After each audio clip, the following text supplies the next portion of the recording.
In this new Ultimate Team series, I make the best team I believe possible, picking players from all eras of NBA history. It isn't just about how talented the teams are, but I'm also trying to build teams that would gel and execute well together. Today, we're looking at the Ultimate Clippers team. Before I get started, here are the rules you need to know. To build each franchise's ultimate team, I will be picking a starting 5, a second unit representing each position, and then 3 additional rotation players at any position I choose. In total, there will be 13 roster spots. It's worth mentioning that I will not simply be building these teams based on how talented each player is, but I'll also be factoring in how well these players would do together as teammates. So without further ado, let's get into it. Starting at the point guard position is arguably the greatest point guard to never win a championship, Chris Paul. Although I believe his best days were in New Orleans, CP3 was still an absolute problem in his time in Los Angeles, and at his LA peak in 2014, he was simultaneously leading the league in assists and steals. He's one of the all-time great two-way point guards, as he had a ridiculously high offensive IQ while being a frustrating nuisance for opposing floor generals. Considering the incredible talent he'll be playing with on this ultimate squad, Paul will probably get a major bump in assists per game just off of the lob passes alone. Starting as shooting guard is the 6'8" wing, Paul George. Just like Chris Paul, PG-13 will be an impactful player on both ends of the court, as he is an athletically gifted scorer but also made 4 all-defense teams throughout his career. In his career with the Clippers, he's been shooting about 39% from three-point range, on nearly 8 attempts per game. Whether it will be his thunderous slams or his wide-open three-point attempts, he'll be a consistent recipient of Chris Paul's elite facilitating.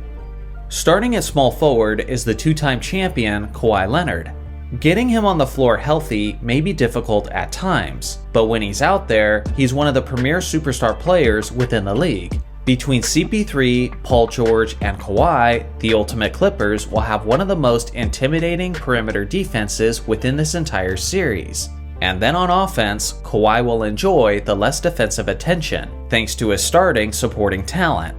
At his Los Angeles best in 2020, he was averaging about 27 points, 7 rebounds, and 5 assists on 47% shooting. On top of that, he's been completely lethal from three-point range, hitting 40% of his three-point shots since he joined the Clippers. Starting at power forward is Chris Paul's favorite lob recipient, Blake Griffin. The 6'9" Griffin was an absolute beast in his early 20s with the Clippers, as he quickly established himself as one of the most explosive above-the-rim finishers in NBA history. As this roster is currently panning out, opposing rim protectors will never be safe. At Griffin's best in 2014, he averaged about 24 points and nearly 10 rebounds on 53% shooting. The pre-existing chemistry with Chris Paul will certainly work in his favor, and with the combination of Leonard and George drawing more attention, Griffin will have some of the most open lanes to the rim that he's ever seen. Starting at center is one of the 75 greatest players of all time, the 6'9" Bob McAdoo. Technically, he was a member of the Buffalo Braves before they became the Clippers. For a few years in the 1970s, he was actually rivaling Kareem Abdul-Jabbar for the title of the best player in the NBA. He was the league MVP in 1975, and he actually won 3 straight scoring titles from 1974 to 1976. At his individual best in 1975, he averaged over 34 points and 14 rebounds on 51% shooting, and he did this with his remarkable mid-range artistry. With his stellar footwork and with his smooth jump shot, McAdoo will be the leading offensive star for this all-time group. Now let's go to the second unit. The backup point guard is the veteran floor general, Sam Cassell. Although Sam I Am was 36 years old at the time he joined the Clippers, he remained an elite player and was tremendously impactful for their playoff run in 2006. That season, he averaged 17 points, 6 assists, and 4 rebounds on 44% shooting. As a dual threat, and with his championship experience, he'll be a quality orchestrator for the second unit. With the tremendous weapons at his disposal, Cassell will have one of the most productive assists per game seasons he's ever experienced. The backup shooting guard is the 6'2 gunner World B. Free. This guy was extremely dangerous when he got hot, and at his peak in 1980, he averaged 30 points and 4 assists on 47% shooting. Coming off the bench, he'll be not just an offensive spark, but an offensive inferno, as he was a quick guard with a remarkable change of pace. From an efficiency standpoint, he was also pretty reliable as a three-point shooter, which will naturally create more floor space to operate for the second unit. He had the confidence in his jumper to pull up from just about anywhere on the court, and that will be a nice addition to this mostly defensively minded team. The backup small forward will be the man known as the human highlight film, Dominique Wilkins.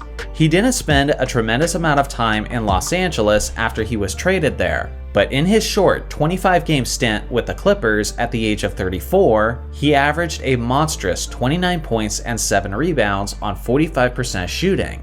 This was after his Achilles tear, but right alongside of the great Kevin Durant, he had one of the greatest comebacks from an Achilles injury that the league has ever seen. Despite his age and injury history, Wilkins still retained much of his explosiveness from his youth. And with great passers like Chris Paul and Sam Cassell on the roster, Dominique will be a dangerous threat in transition and when slashing to the basket. The backup power forward is the 6'9 beast Elton Brand. He didn't have the greatest longevity, as he only made 2 All-Star teams in his entire career, but at his best in the 05-06 season, Brand led his Clippers to an overachieving playoff run, as he averaged nearly 25 points, 10 rebounds, and 2.5 blocks on 52.7% shooting. He'll make a fantastic substitution for Blake Griffin, seeing how he has a different approach to the game and prefers to assert his dominance with less athleticism, but more strength and bullying in the paint. With that being said, he did have a really quick first step, and would often catch the defender off guard with his remarkable quickness. The backup center is the 6'11 monster DeAndre Jordan. He was never a great scorer, and he was a tremendous liability from the free throw line. But he was also one of the greatest lob threats in NBA history, and was also a dominating presence on the boards, as he led the league in rebounds per game twice, getting as high as 15 rebounds per game in 2015. He was also a solid rim protector who made 2 all-defense teams in Los Angeles. Bob McAdoo will certainly be the anchor of the offense at the center position. But if a more tenacious defensive presence is ever needed, then Jordan will be a stellar substitution. And now for the 3 rotation players for this franchise. The first is the 6'3 shooting guard Randy Smith. Throughout the 1970s, this guy always played with hustle and heart. He was incredibly fast, he had a solid handle of the basketball, and was absolutely relentless about attacking the rim. At his best in 1978, he averaged nearly 25 points, 6 assists, 4 rebounds, and 2 steals on 46% shooting. He was also the All-Star Game MVP that season as well. The second rotation player is the 6'10 power forward Danny Manning.